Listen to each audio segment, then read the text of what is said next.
Hey, welcome back to the White Ride Podcast. I'm Manny Navarro from The Athletic, joined today by Carlos Ledo, retired Goonie.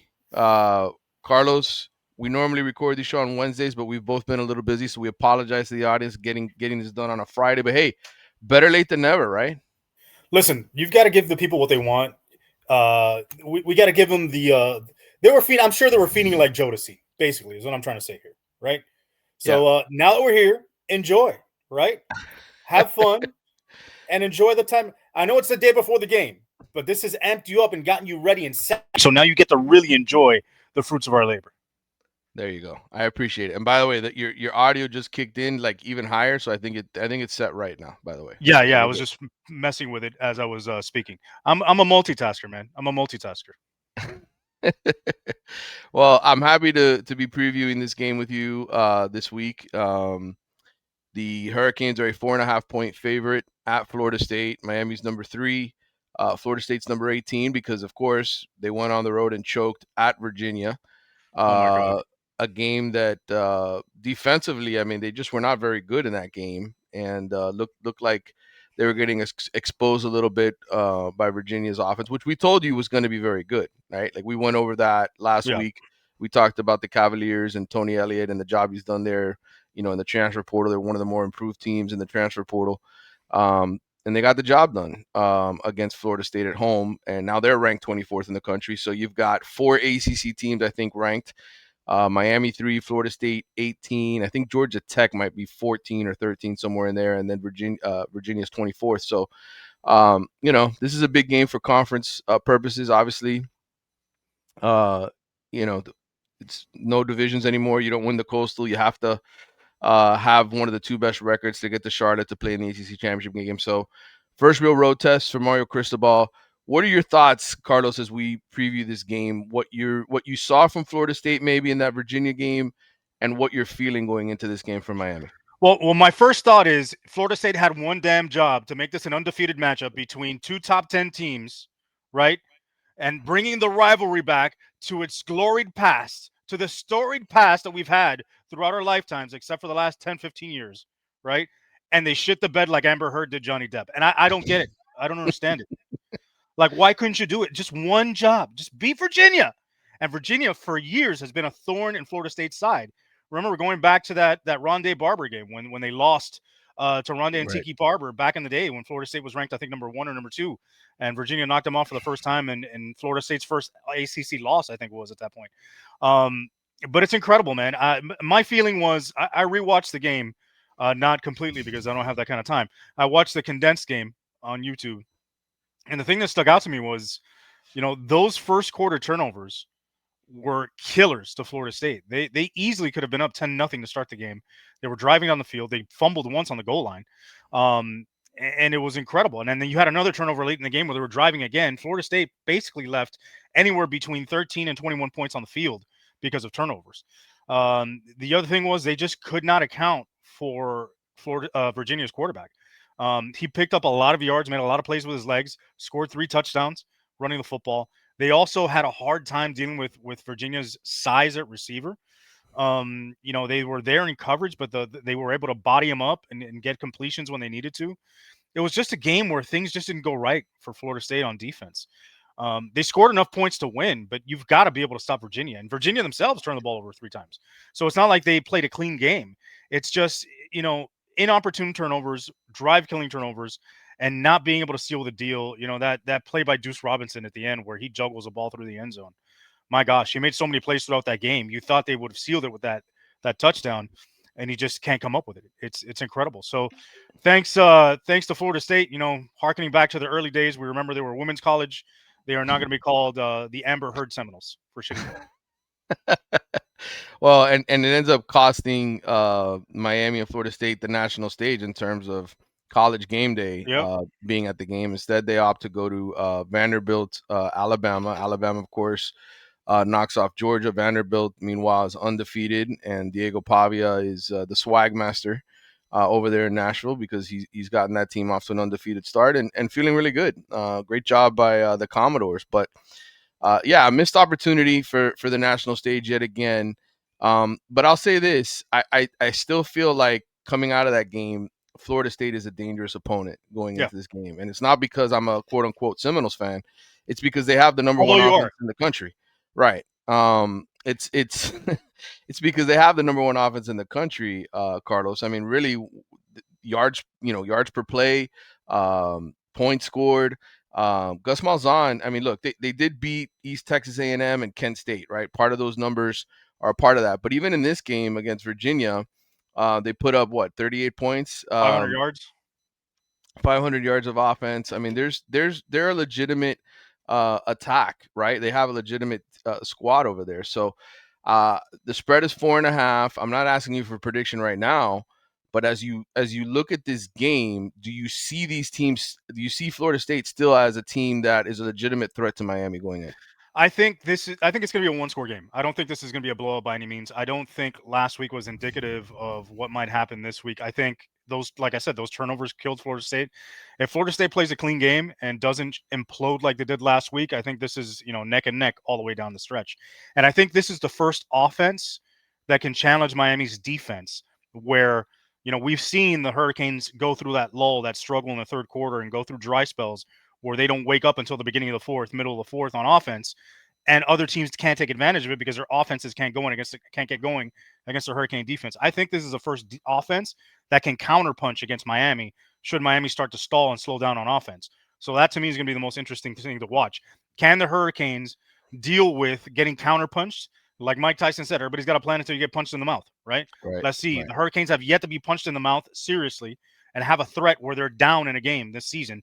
If they happen to get down against the Seminoles late in the game, how do they respond? How do they react? How are they able to come back from that?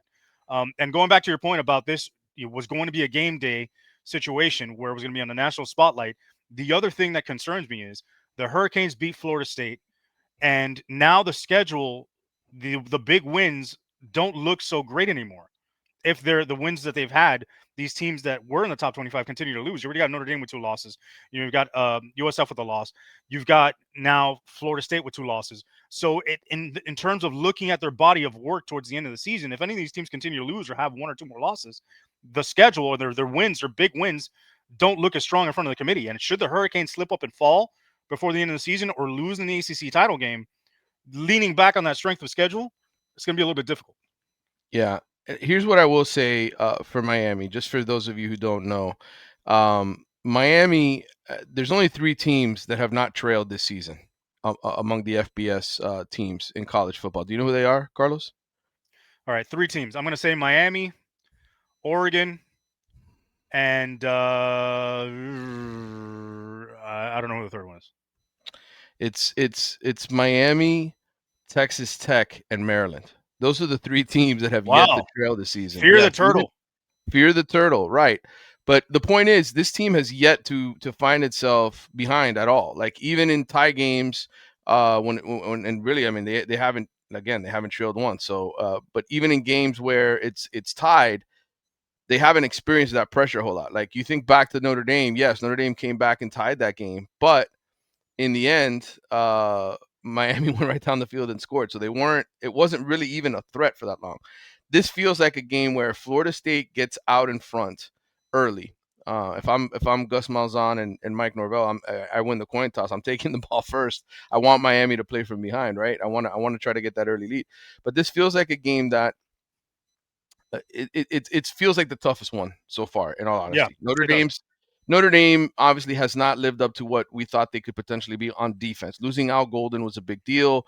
They've looked like crap on defense. Texas A&M shredded them in South Bend in terms of yards and offense. Miami dominated them basically for 3 quarters and then kind of put their foot off the gas pedal. More on that later. And got themselves in trouble because of it. And then Florida's offense was just really, really bad. This FSU team on paper, to me, is the best team that they're probably going to face in the regular season. Yeah, absolutely. It looks like it so far. And like I said, they're the only offense to this point that can counterpunch Miami's defense and try and get them in a position where, like, okay, what do we do now? I don't know that Florida State can maybe take a lead early on. I think it's going to be neck and neck, back and forth. And, like we've talked about all season, so far, Miami turnovers have not hurt the Hurricanes to this point. They haven't been in a situation where they've, driven down the field and given up a possession, about to score in a big situation, or given up a short field. That's the other thing. They haven't given up a short field on a turnover, allowing the other team to get a quick points, except for maybe Florida. And even Florida couldn't take advantage of it and score a touchdown. They picked up a field goal in one of those situations. So it's interesting to see what the Hurricanes will do moving on now.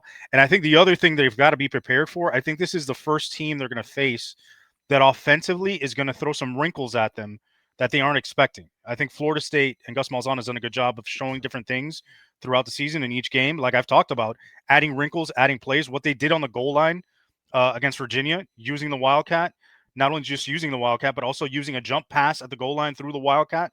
They've been innovative in how they've been using the offense. They've used trick plays.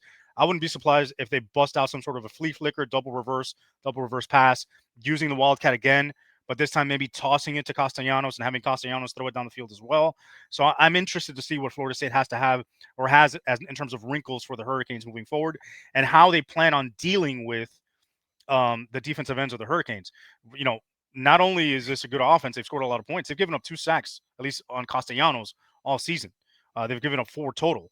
So this is a really good offensive line. They've protected Castellanos well. How do they plan on neutralizing Ruben Bain and Akeem Mesidor in this game? Is going to be interesting to see. Yeah. We'll talk a little bit more about the matchup, but I wanted to throw some graphics at you because I went back and I took screenshots of the updated start snaps for both of these teams so that you guys can look at the roster and the position groups one by one. So I'm gonna put us out of the shot here and start flipping through some of this stuff, Carlos. You're So we can welcome. start talking You're about it. welcome for Manny Stats taking us off the screen, so you don't have to look at this anymore. All right, 1 second here as I put on Miami's quarterbacks and running backs in terms of starts and snaps to this point. Important to note going into this game, Jordan Lyle is expected back for it, so that's going to add obviously a wrinkle to Miami's offense and what Shannon Dawson can do. To this point, it's basically been the Mark Fletcher and Marty Brown show, as you can see. Carson Beck has obviously done a pretty good job to this point, playing his role, but he does have the 3 interceptions in the last 2 games. Beck ranks 28th in quarterback efficiency. Mark Fletcher, by the way, 19th in rushing yards per game nationally. So I know statistically, we don't, last year was kind of the banner year, right? You had Cam Ward, number 1 in a lot of categories. You had those receivers, Xavier Restrepo. But it's nice to see that a Miami running back is in the top 20 in rushing yards per game. Absolutely. Yeah, it's nice to see that they have the balance that they need coming into the season because Carson Beck clearly is not Cam Ward. And losing a guy like Cam Ward is almost it leaves almost like a gigantic hole, a chasm in your offense as to who do you feel who fills those shoes. Carson Beck has done a good job, but clearly he's not on Cam Ward's level. So having the running game to rely on has been a really big key for the Hurricanes to continue the offense rolling. All right, we're going to flip it over here to the wide receivers and tight ends and the way that things have sort of shaped up to this point. Obviously, Malachi Tony, CJ Daniels, Keelan Marion have been the primary receivers to get reps. Josh Moore only ended up playing 8 snaps in the Florida game. Tony Johnson, the transfer from Cincinnati, has kind of been sprinkled in as well. But I think you kind of see a clear delineage, right, from the top Mm-hmm. 6 to everybody else, right? Dalen Upshaw, the freshman, and Chance Robinson, who's now in his second year, hasn't played a whole lot. JoJo Trader also expected to be back this week.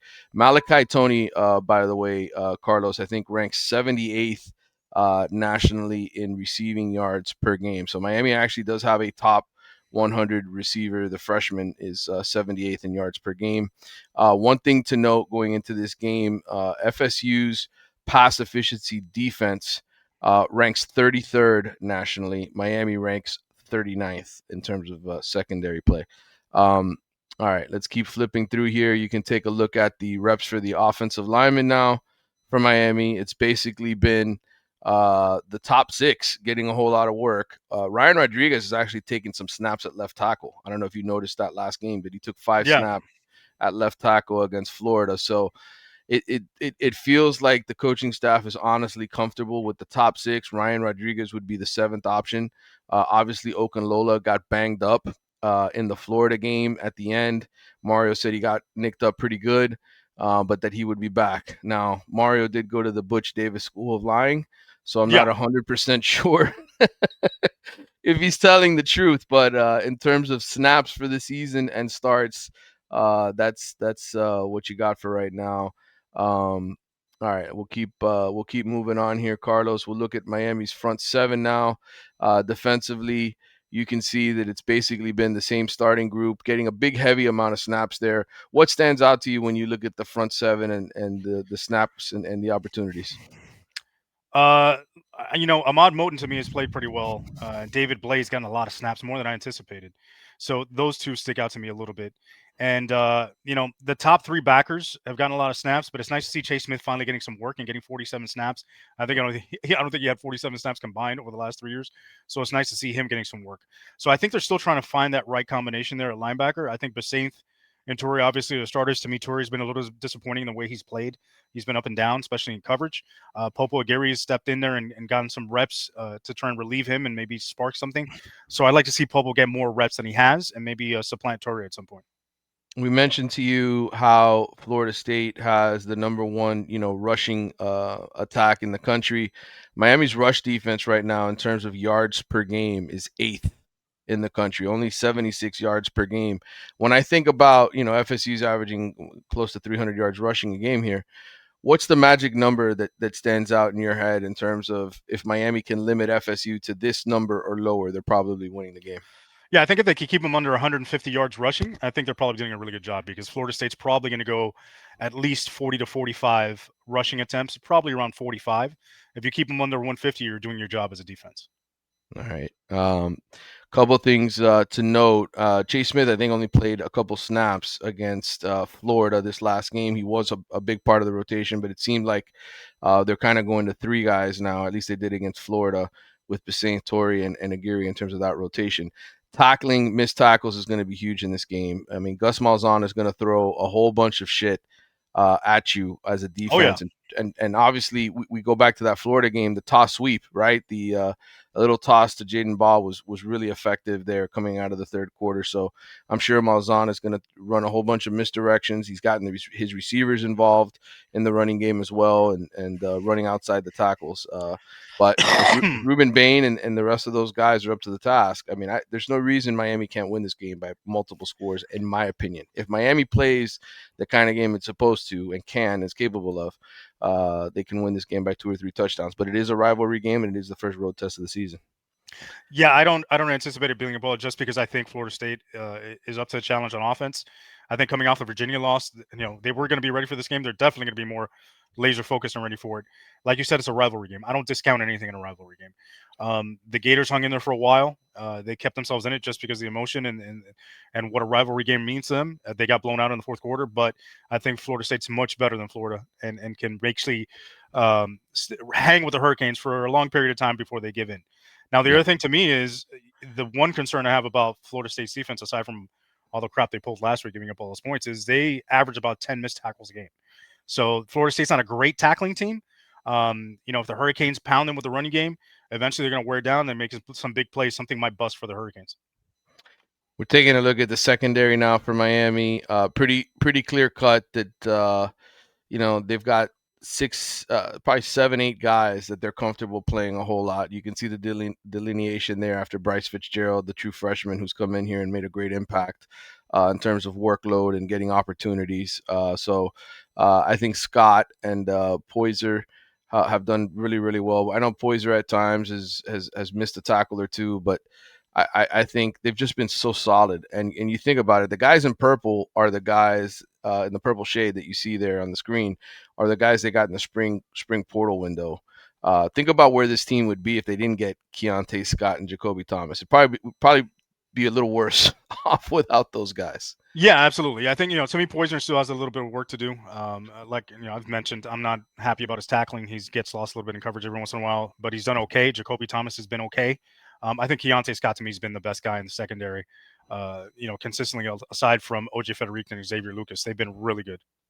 Yeah, I'm really looking forward to the Xavier Lucas Deuce Robinson matchup that we're going to see on Saturday. Let's take a look at Florida State's front seven here as we get to the Seminoles. Again, I know these don't look as pretty as they do on ESPN and all that. They're literally screenshots from my notes that I take every single week with rosters and updating snap starts and snap counts. Gavin Sawchuk has been the guy that's really emerged for them in the backfield. He's the Oklahoma transfer as sort of a workhorse, but a lot of guys are getting touches. Usman Kroma, the freshman, you see him there. He's been heavily involved. They've got, I think, 4 or 5 guys now with over 100 yards rushing. Sawchuk, though, is sort of the pounder, the Yeah. bigger, heavier guy for them. And then, of course, Castellanos, when you look at his numbers for the season, I think 5 touchdown passes, 3 picks. So he's been turnover prone as well. And I'll say this: Miami played Boston College 2 years ago when Castellanos was still the quarterback. So Ruben Bain, Keem Mesidor, a lot of the guys who were still on this team back then have had somewhat of an experience with him. And so it's not like they're completely going against a guy they've never faced before. Right, but they are dealing with a different system than what Castellanos played in at Boston College, and he's also got a better supporting cast around him. I think Castellanos, you have to look at him as also another running back. So him and Sawchuk are really the top 2 rushers on our team, because the way Gus Malzahn uses him, we know Gus Malzahn has experience with athletic quarterbacks and using them as part of the running game and knowing how to use them. Obviously he did it with Cam Ward back in the day, and he's done it throughout his career. So having a guy like Castellanos as an additional weapon, where now you have to defend 11 rather than defend 10 when you're going up against a team like this. So the Hurricanes have to be very conscious, like they were against UCF, of quarterback runs, of watching the quarterback break the pocket, making sure they're staying within their rush lanes, being disciplined in their rush lanes, making sure they mind their gaps. Because if they break out, if they get undisciplined, if something collapses and Castellanos sees a hole, he could take it the distance. Yeah, Sawchuk leads the team with 234 rushing yards and 6 touchdowns. Castellanos is next, 217 rushing yards, 4 touchdowns. Makai Danzy, a receiver, he's not listed on here. 5 carries, 173 yards, and 3 touchdowns. So when they run him in motion, I mean, 5 carries, 3 touchdowns, 173 yards. That's a whole lot of output for a guy. Let's go ahead and shift it over to FSU's receivers and tight ends. You can see the list here. Squirrel White, the transfer from Squirrel. Tennessee, Deuce Robinson, Javon Boggs, a freshman. I think he got nicked up, didn't play, I think, in their last game against Virginia. They could potentially get some guys back. LaWayne McCoy was supposed to be a big contributor for them.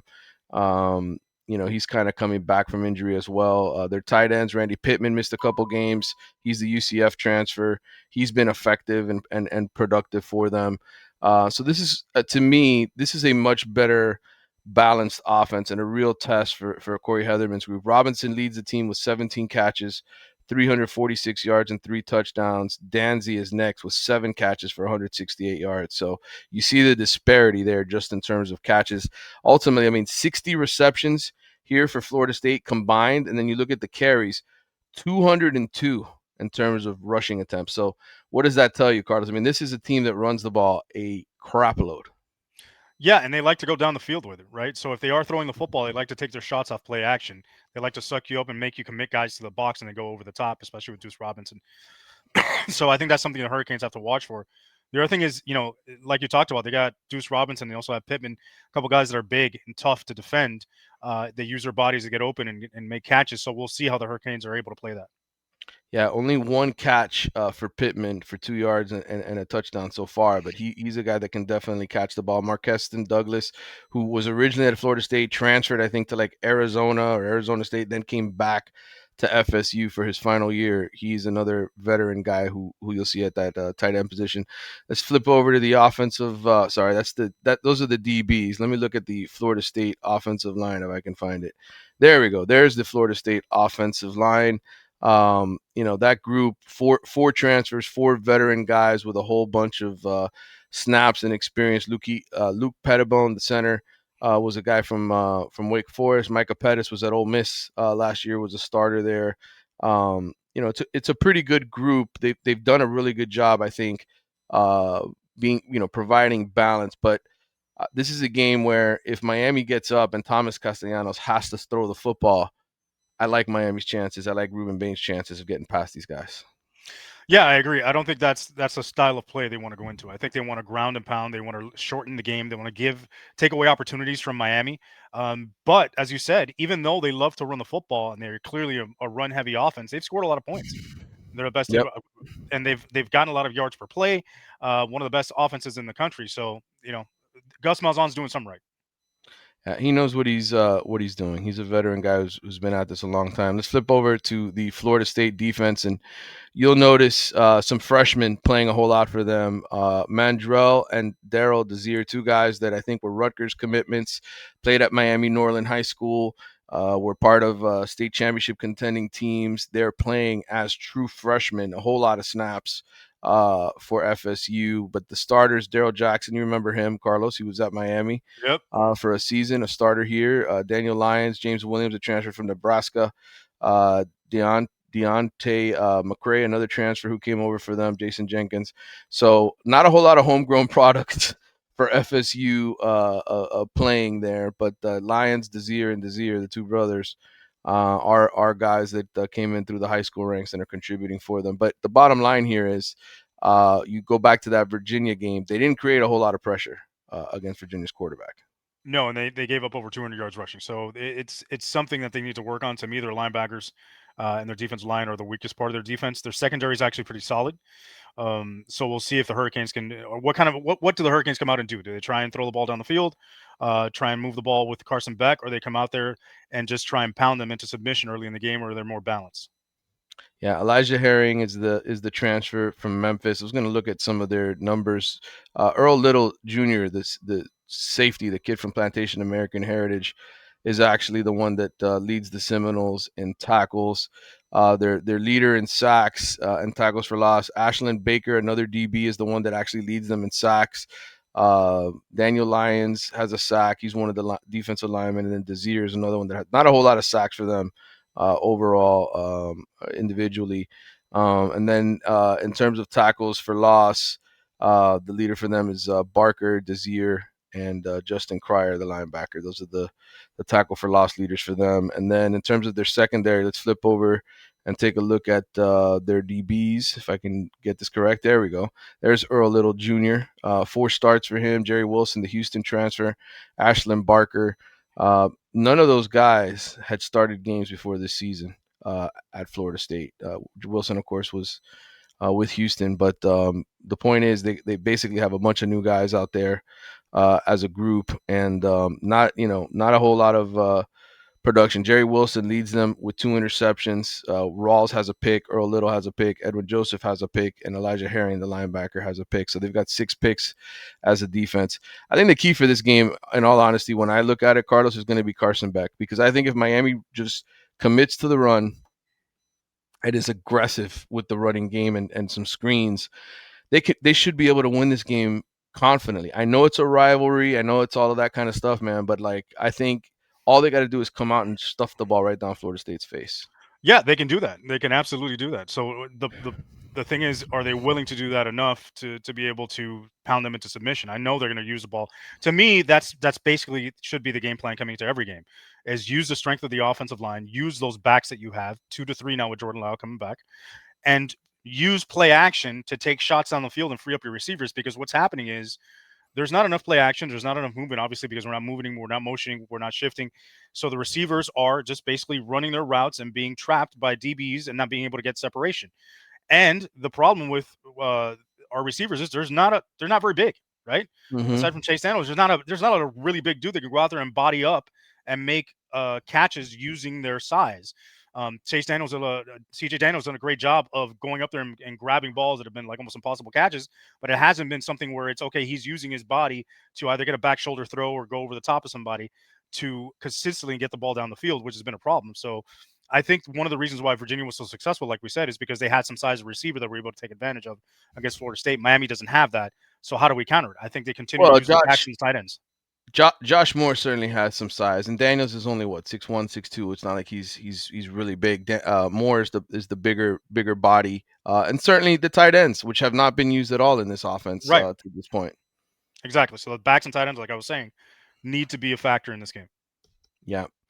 I want to get to some mailbag questions, but before we do, we talked about Miami playing with a lead, and one of our loyal listeners to the podcast, Mr. Scary Rambos, sent me an email this week talking about kind of focusing on the numbers when Miami plays with a double digit lead. And I wanted to share those with you guys because I thought I appreciated the work and the submission, but also because it's kind of topical to the show as well. So I'm going to put that back on here when we get a chance, Carlos. But Scary Ramba sent this over what the play calling breakdown was in terms of Notre Dame when Miami was up 21-7. The number of pass plays Miami ran compared to run plays when it was a 21-7 lead versus after it was a 21-7 lead. And you can see based on some of these numbers that Cristobal's offense basically went from being aggressive to going into a bit of a shell, which supports your theory of anti-Shannon Dawson.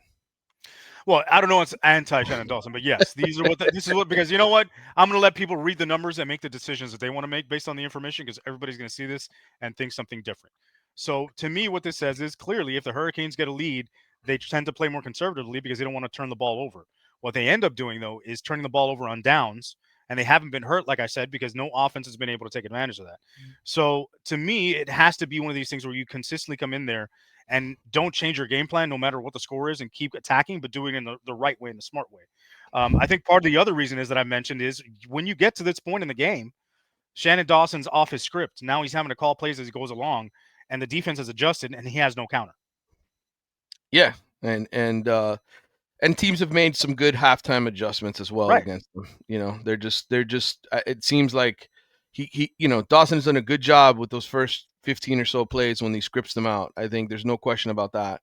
But once teams make the adjustments, and look, Florida State's defense just finished giving up a boatload of points to Virginia in that game. Some of it was the result of turnovers and short fields, but still, statistically speaking, they haven't been super dominant, and Yep. they've made some mistakes. So I think the opportunity's there. Here's some numbers from the Florida game for those of you wondering what happened with Miami after they got to the 13-0 lead. You can see pass plays to run play differential. How Miami kind of became a little bit less explosive and kind of got themselves into trouble there. You can take a look at those numbers as And that's well. more evidence of my theory that it's that him going off script. And to me, if you're a really good offensive coordinator, what you should be doing, especially with a guy like Corey Heatherman, who obviously has done a really good job this year, is sit down and say, okay, listen, this is my first half script. These are my first 15 to 20 calls. How would you adjust to this if I'm having success with these calls?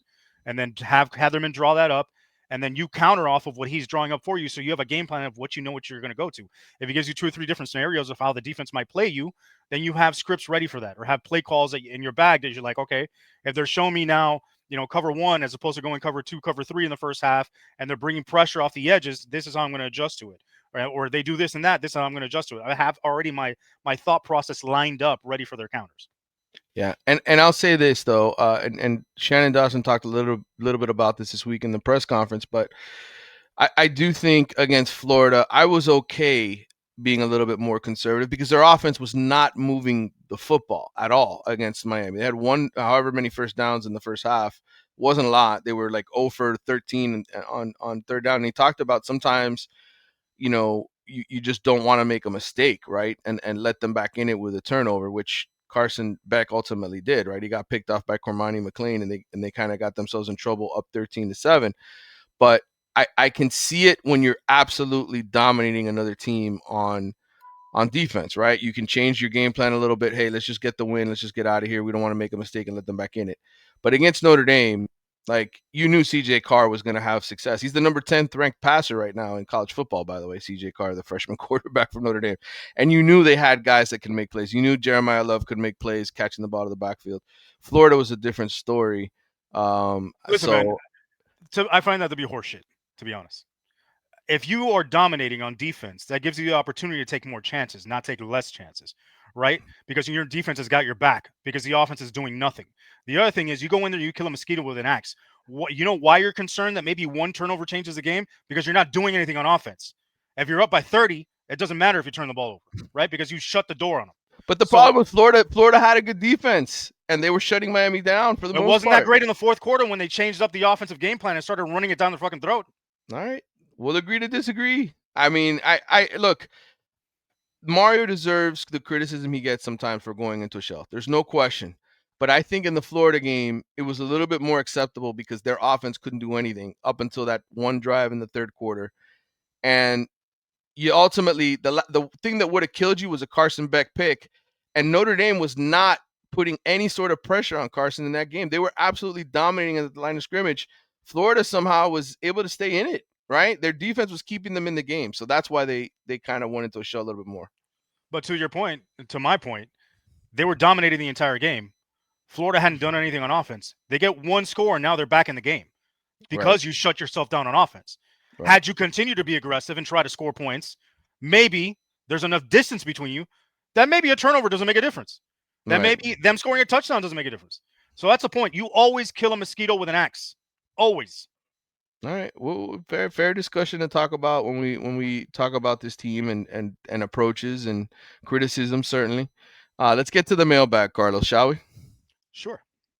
All right, here we go. This is the first question from the one Coach Soup, also known as Jake Campbell on Twitter. Heading up to Tally for the game. Last time I was there was 2001. The I'm hurt dog. Don't ask me if I'm all right game. Miami won 49-27.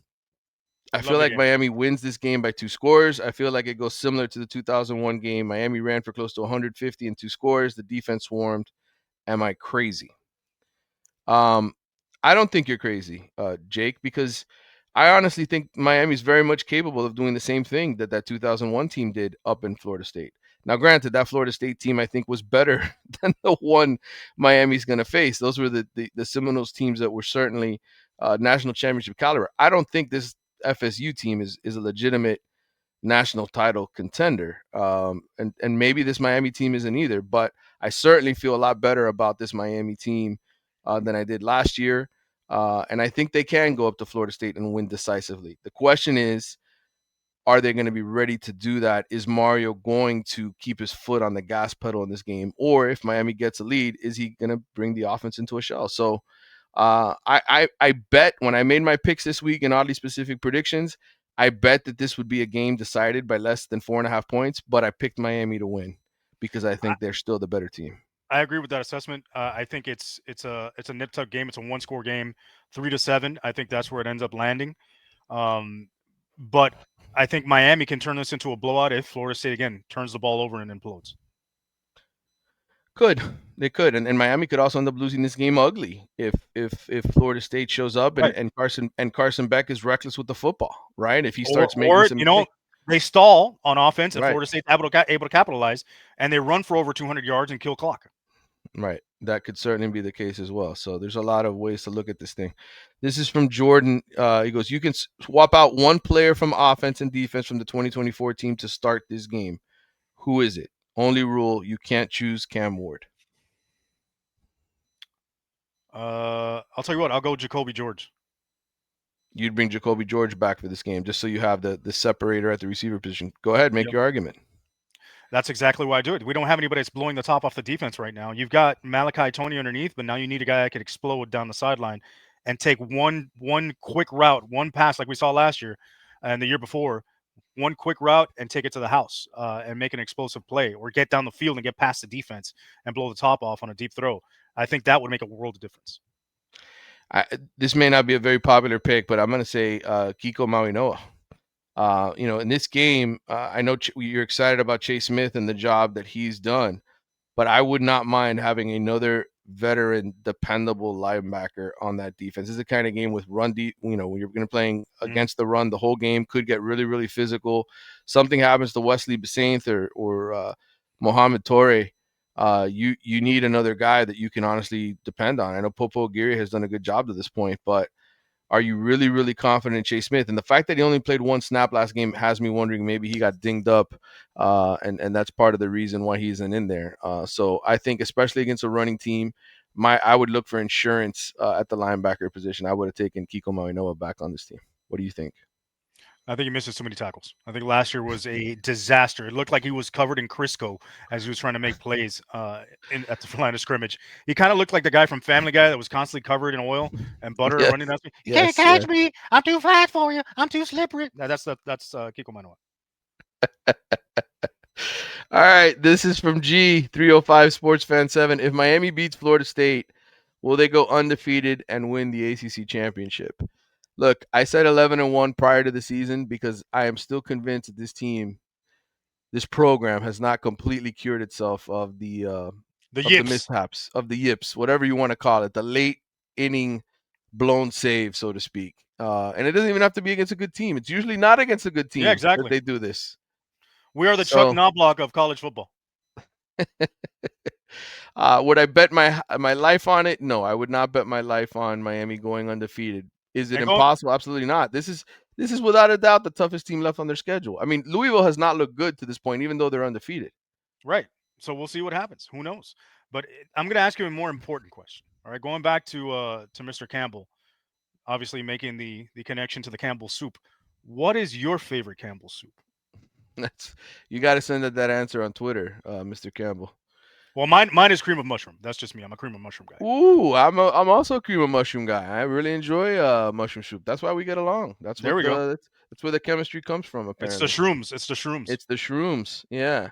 Asher Wildman, a longtime contributor to the show, asks, with the new transfer rules regarding portal after a coach is fired, wouldn't it make more sense to fire a coach at the end of the year to retain kids you do want? How active is the portal now following early firings and impacts it has on the recruiting trail in regards to high school kids? Go Canes. Well, listen, part of the reason I get your question, Asher, and it's a good one because I think most fans don't realize some of these things. But number one, there is a constant stream of conversations about going in the portal. So whether or not you fire your head coach in the middle of the season or at the end makes no difference. Kids are having conversations right now with other schools about where they're going to be in January. That is not going to stop, right? The tampering is just going to remain consistent. So if you're looking at it from that perspective and being able to retain kids, it doesn't really make any sense because whether they don't even care who the next coach is going to be. A lot of them just want to go somewhere where they can make more money or they can get Yep. more of an opportunity to play. So that's that. Whether you do it now or in December, it's useless. Um, as far as how active the portal is and the recruiting trail and whether or not it affects recruiting trail, most recruits, the moment they know the head coach is fired, they're going somewhere else. Like it doesn't matter too. It's just college football is a constant have a conversation about where else you're going to be. Where's plan B?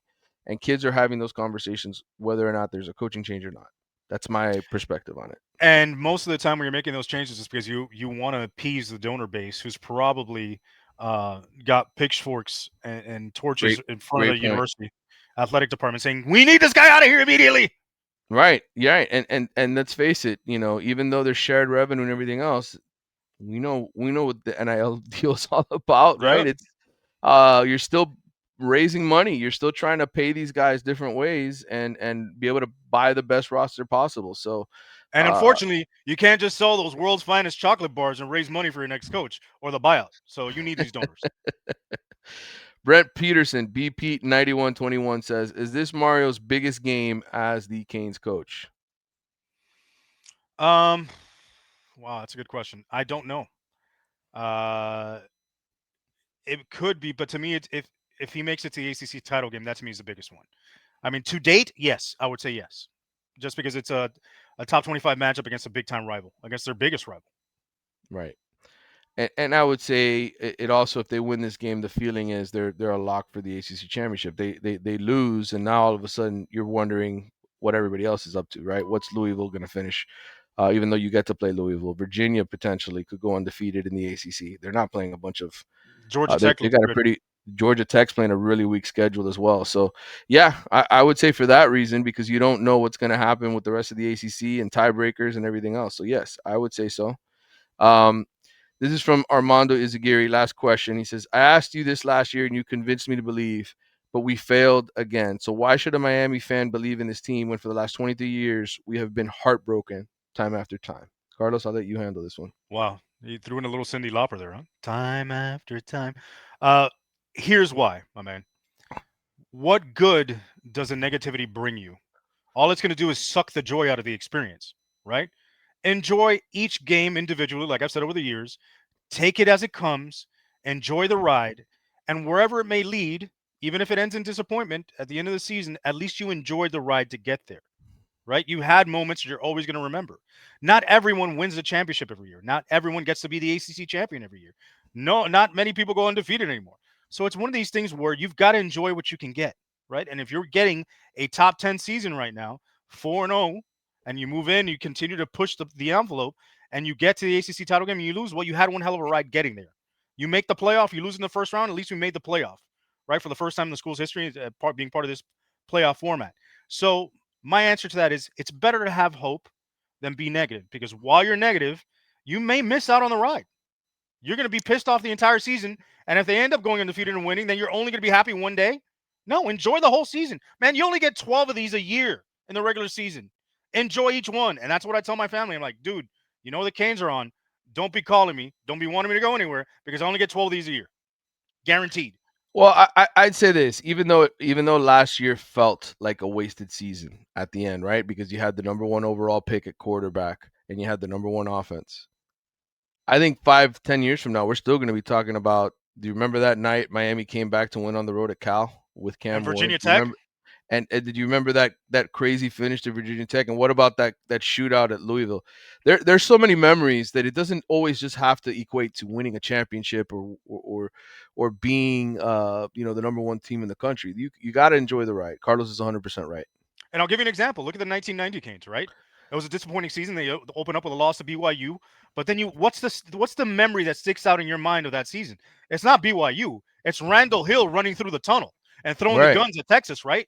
If you right, would have given up on the season because it wasn't a national championship year, you wouldn't have enjoyed that and the rest of the ride. right. Absolutely. And you know what? Enjoy the ride here with Florida State on Saturday.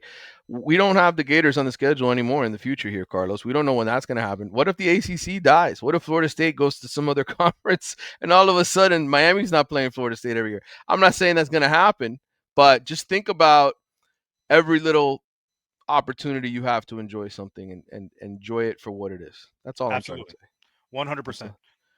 All right, guys, that's going to wrap it up for today's show, the mailbag section and the preview of the Florida State game. Hopefully, you guys will tune in next week when we cover that. It's another bye week next week. No game for Miami. So you got bye, game, bye, and then Louisville on a Friday night the following week. So that's the way the schedule is shaping up. What's your final prediction, Carlos? What's the final score for Miami here?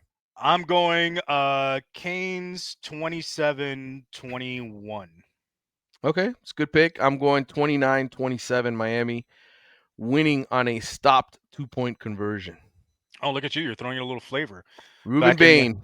Ruben Bain with the bat of the ball of Tommy Castellanos, Taking as me they back. go What was to the last say. time they won on stopping a two convert? Was it was Kirby Freeman the quarterback when they did that, or was it I don't Chick-fil-A remember. Harris? I'm drawing a blank right now in the memory, Colin guys. McCarthy in the end zone. All right, I got you. Don't worry about it. All right, guys. We'll see you next week. Peace.